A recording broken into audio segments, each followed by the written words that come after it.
Discussion, and Levin also joins us right after this. Fit? Shop at Solomon's. Challenge outside. Without I'm a personal. Being denied. That's the word from officials from the Department of Labor, who contend that the government is looking to put Bahamians first. Jose Etienne has more on this. Director of Labor Robert Farquharson disclosing today that a significant number of work permits for foreign workers seeking employment in country have been denied or deferred. This as he asserts that it is government's intention to prioritize qualified Bahamians for the job. Hotels have submitted application for labor certificate for restaurant managers. We have denied all because we believe there are too many qualified, trained, available, unemployed Bahamians who can manage a restaurant. The labor director went on to note that individuals have been seeking employment in the construction arena, but he says about 80% of those applicants have been rejected. Many applicants come for project managers and site supervisors. We have too many qualified contractors in our country who have the ability to perform these tasks. So we have denied those applications and said to those developers and those employers, no, here are qualified, available contractors to perform these duties. Farquharson says officials are also cracking down on work permits being granted to non-Bahamians looking to be employed in government organizations. We have qualified technical people, particularly when companies like BTC and BPL applied for foreigners to perform duties that qualified Bahamians are able to do. So we have also denied those applications and asked them to consider Bahamians to perform these jobs. Now, while many qualified foreign workers may see their work permits rejected, Farquharson says employers should look on the bright side. It's a cost to employers as well. When they have to pay a work permit for $10,000 a year or $12,000 a year, if they could find a qualified Bahamian to fill that post, then that's a cost that they won't have to incur. And in the event that a work permit must be granted to a non-Bahamian, well, here are the terms which Farquharson says individuals must follow. That employer is required to identify at least one Bahamian to train, to understudy, so when that work permit comes to an end, that Bahamian will be in a position to fill that post. Jose Etienne, Eyewitness News.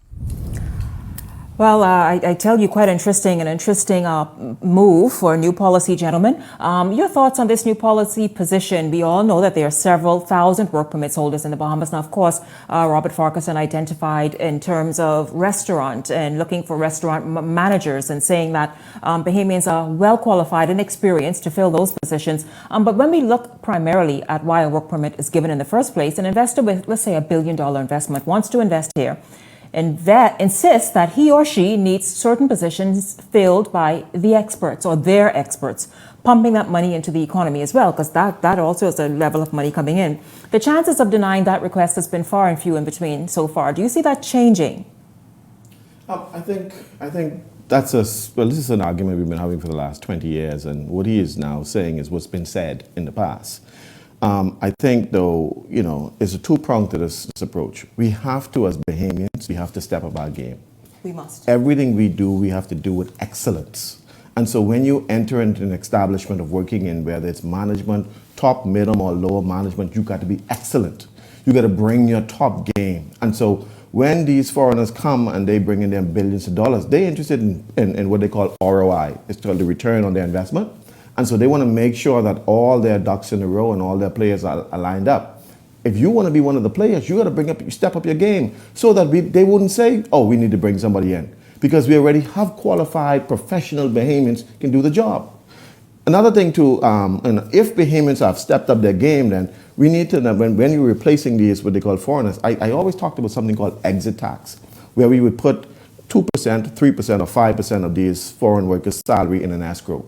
And once their work permit comes to an end, they would get the difference upon leaving the country. I mean, that's great incentive for them to leave, eh? Leaving, good evening to you, and welcome to this segment. Cassius says what he says, and he makes a point in terms of Bahamians. Yeah, Robert Farquharson is right. There are many people who can fill position of restaurant manager. But let's just really talk about our work ethic and the fact that we are so lacking in that area, generally speaking, that oftentimes Bahamians are frustrated with Bahamian workers. How do you suppose we must level up in order to truly have this work visas and work permits cut by the government or refused? Well, good evening, Shanique. Thank you for having me again. By the way, you have fans over at KS Moses. They told me to tell you hello. And that they watch you as often as they can. I like his shirt tonight, guys. No, because I know what's coming. No, yeah, we're fans. We're fans of his shirt tonight. Yes. Both Cassius and I, yes. Is it the shirt or is it the leave-in? I'm jealous and I didn't get the shirt. Anyway, back to the point. I think Cassius is talking a bit tongue-in-cheek. I'll tell you why. I listened to him in the last segment. In the last segment, he said that there was no way for the government to replace VAT on the bread basket item because there would be a shortfall in the tax. And if they couldn't replace the shortfall, then where would they get it from? Well, I want to tell him that work permits account for, what is it, tens of millions of dollars in the economy that is the Bahamas. It isn't necessarily about the labor in every instance for the government. I believe it is largely about the money in many instances because it is an easy tax to collect. And like VAT, our government has proven that they're not interested in trying to collect taxes that are difficult to go after, like income tax, where people will try to evade, etc., etc. Work permit taxes are a set amount. You charge them annually, and annually you're able to add the zeros. And it's as simple as that. On the notion of Bahamians not being skilled or not being excellent enough, again, Cassius and I are going to disagree there. As a matter of fact, I took a bit of offense to it in the what is the name of the Abaco Hotel? When the guy down there said that the reasons the Mexicans had to come was because the Bahamians were lazy.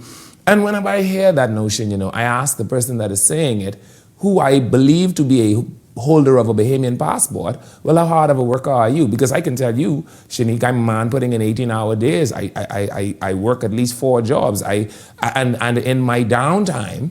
Do you represent the majority?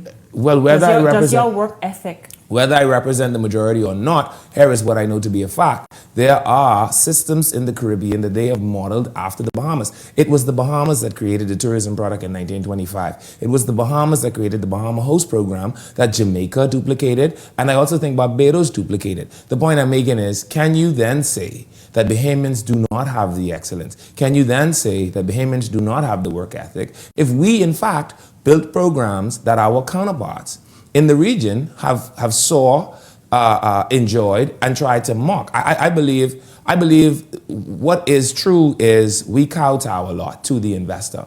I completely agree there with Cassius, right? And if a man brings $1 million in IOUs and let's be frank. Let us look at what the FTX investor looked like this weekend, right? I mean, literally, so he says he has this bunch of money, sure. I'm sure you could probably Google him, sure. But he doesn't even look like he owns a nice t-shirt, quite honestly.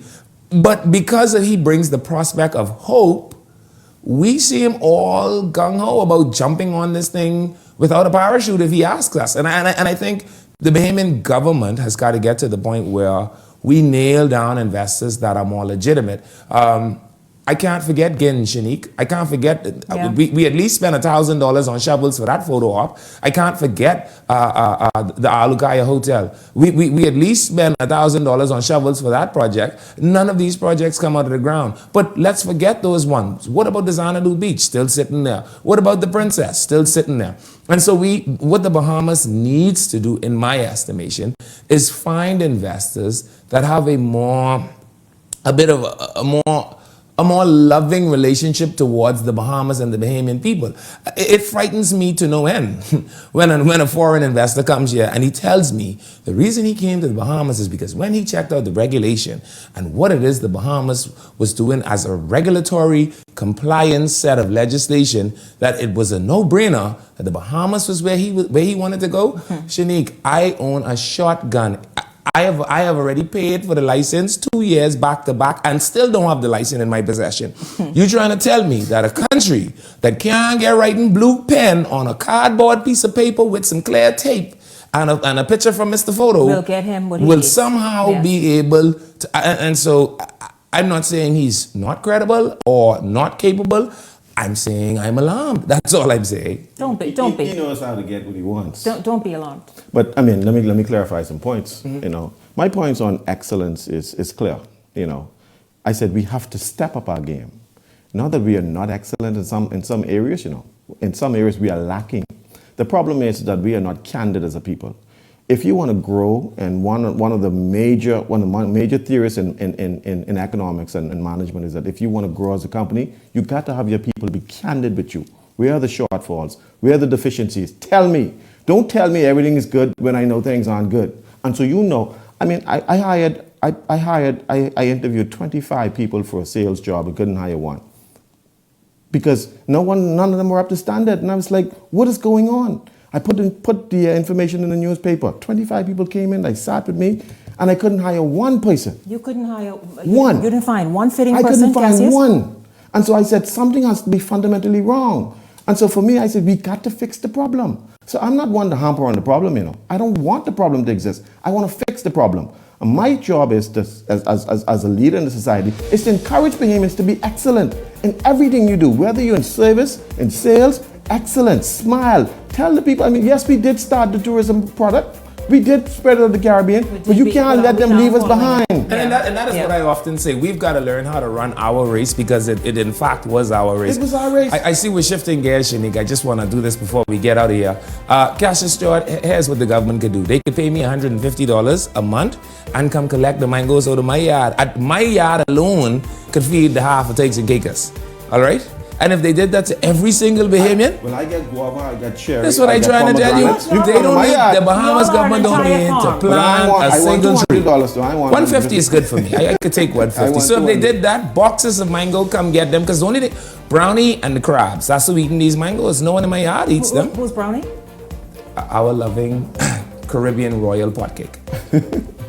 Gentlemen, congratulations though for have backyard farming somewhere in the scope of things. But I thank you both. God planted that tree. I just happened to be. You just happen to be there. And so I hope Clay Sweeten is listening. Yeah, BAIC contact these two. But listen, when we come back, Latino Tom.